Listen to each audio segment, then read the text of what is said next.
une fois qu'il serait plus fort, bien sûr. Les bandits regardaient en bas avec un léger étonnement, et l'homme à l'œil unique ordonna à ses subordonnés de trouver le cadavre de l'assaillant. Il voulait lui arracher la peau pour se défouler. Le chef n'avait pas eu le temps de donner toutes les instructions lorsqu'un des bandits arriva en courant depuis le fort, signalant que dans le bâtiment avec les prisonniers, il n'y avait que 3 cadavres brûlés. Le chauve était déjà bouillonnant comme une bouilloire. Tant de problèmes à cause d'un seul homme. Même écorcher sa peau ne suffirait pas, pensa le chef des bandits.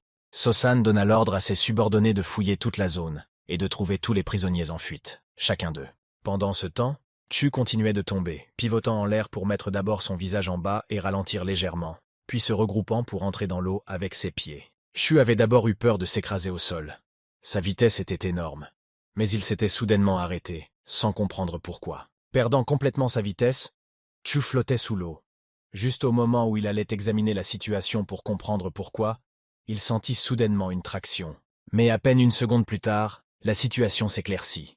Le courant d'eau le ralentit, formant un tourbillon qui commença à l'entraîner plus profondément. Le tourbillon, qui pour des raisons inconnues s'était formé sous l'eau, continuait d'entraîner Chu vers le fond, l'emportant toujours plus loin dans l'obscurité impénétrable des profondeurs aquatiques. Chu comprenait que s'il ne faisait rien, il irait au fond et ne pourrait plus remonter à la surface.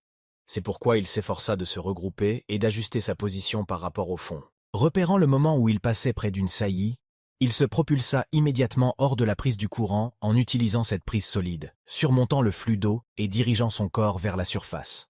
La poussée fut assez puissante pour que le tourbillon ne puisse plus le retenir, d'autant plus qu'à cette profondeur, il avait déjà commencé à perdre de sa force.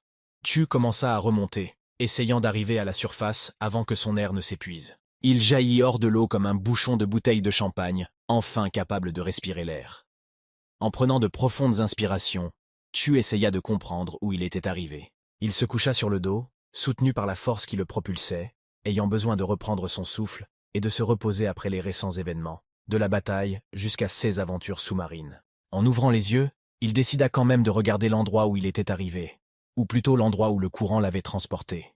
Jetant un coup d'œil fatigué autour de lui, il commença à examiner les environs. Soudain, son regard fut captivé par quelque chose d'intéressant. Chu n'y crut pas tout de suite.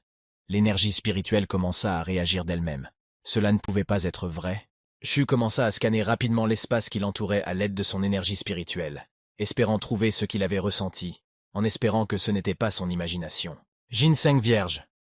C'était bien lui, Chu ne pouvait le confondre avec rien d'autre. Maintenant il en était sûr.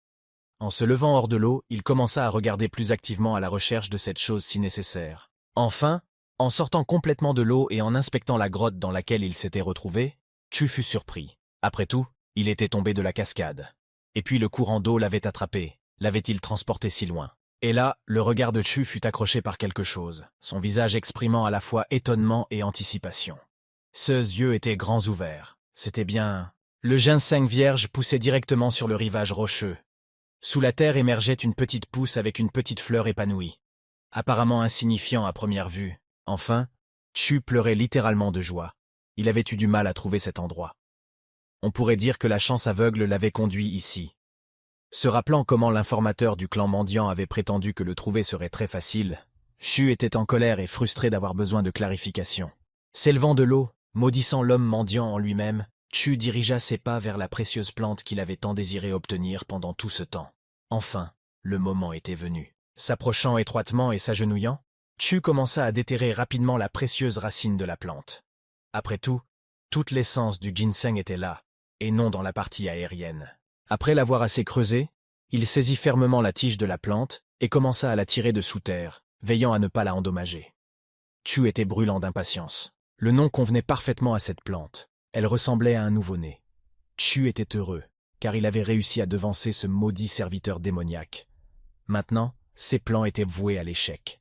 Ayant fini de célébrer sa victoire, Chu se prépara à manger la racine de ginseng, remerciant d'abord la plante pour sa générosité.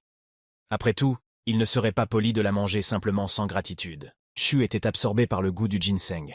Il ressentit une fraîcheur, un goût légèrement amer à l'extrémité de sa langue, un goût sucré et rafraîchissant, plein d'énergie spirituelle. Après avoir savouré le goût, Chu commença littéralement à extraire la racine de lui-même. L'énergie spirituelle était si dense, il y en avait tellement. Il avait l'intention de l'absorber toute. Après avoir fini de manger, Chu s'installa plus confortablement.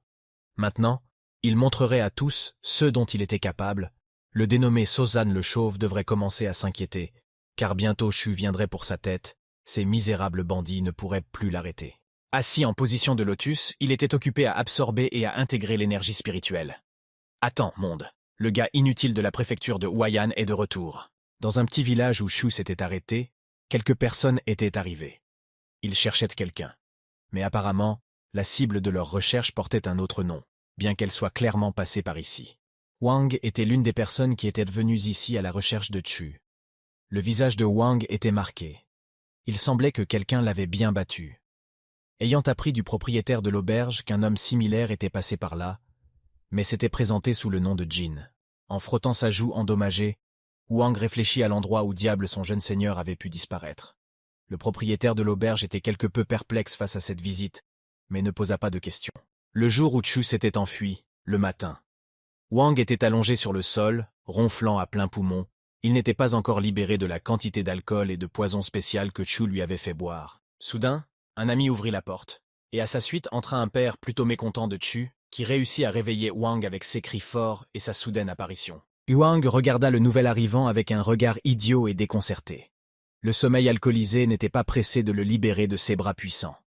Une petite corde de salive, qui coulait de sa bouche, ajoutait une touche de stupidité à son apparence. Cependant, un coup de pied vigoureux de la part du père en colère de Shu résolut le problème de la salive et des restes de sommeil sur le visage de Wang. Le père de Chu lançait littéralement des éclairs de fureur. Comment ce chien de Wang avait-il osé s'endormir? Les menaces pleuvèrent sur lui. Le père de Shu prévoyait d'enterrer Wang vivant, où il pourrait dormir autant qu'il le voulait. Wang ne pouvait toujours pas comprendre ce qui se passait, et les autres essayaient d'arrêter le chef de famille. Et c'est là que le père de Shu pointa vers la grande montagne de bouteilles vides d'alcool. « Regardez seulement, comme il s'est saoulé », continuait de se plaindre le père de Shu. Et dans la tête de Wang, la compréhension commençait à se former. Il se souvint de son assise avec le jeune seigneur. Enfin, comment Shu l'avait soigneusement empoisonné, le poussant à boire une coupelle après l'autre à une vitesse vraiment horrible. À chaque pichet d'alcool qu'il buvait, la vision de Wang devenait de plus en plus floue, et les objets devant ses yeux se mettaient à danser, tourbillonnant dans un tourbillon ivre. La dernière chose dont il se souvint, c'était quand son jeune seigneur lui avait proposé de boire à la santé. Après cela, sa conscience s'était plongée dans l'obscurité. Et Wang fut horrifié en réalisant la situation. Le père de Shu continuait à s'emporter, désirant déchirer l'homme à qui il avait confié la surveillance de son fils, plutôt que de le laisser s'enivrer à moitié à mort.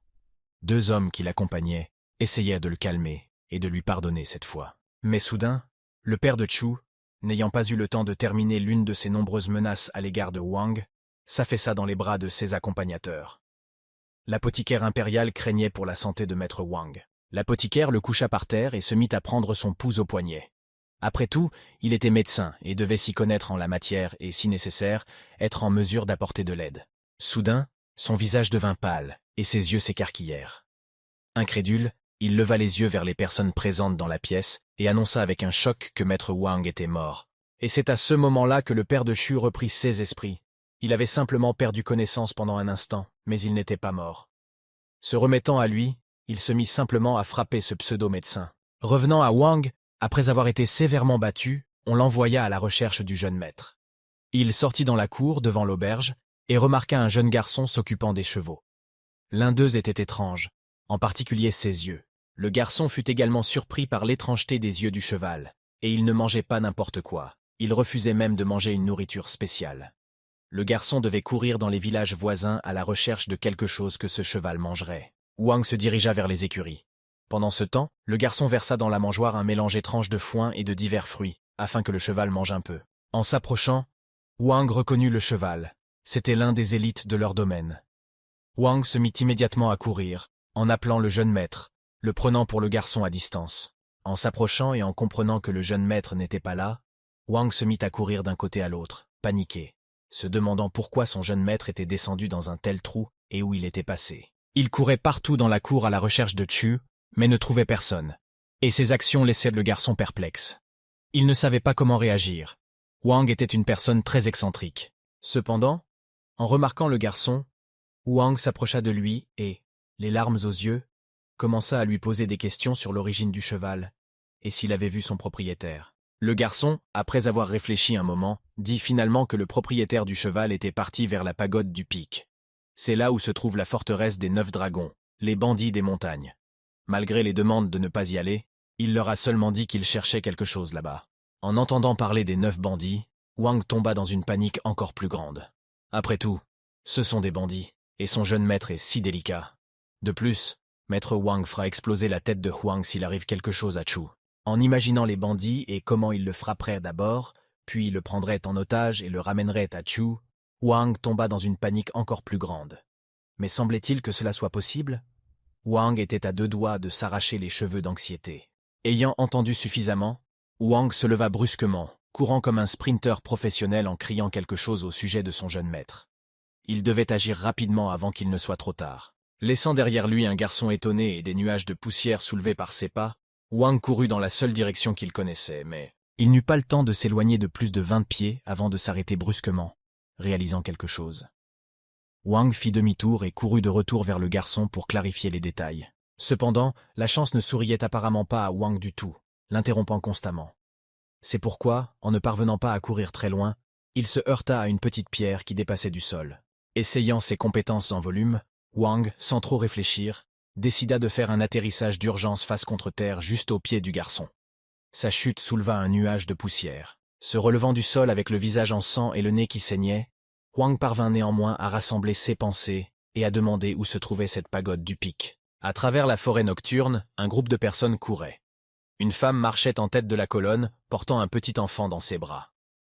Les gens semblaient très effrayés et semblèrent fuir quelqu'un. Soudain, derrière l'un des arbres sur leur chemin, apparut une silhouette masculine, difficile à distinguer dans l'obscurité de la nuit. Les gens avaient déjà peur d'avoir été rattrapés. Cependant, il s'agissait de l'homme qui avait montré le chemin à Chu vers la pierre pourpre.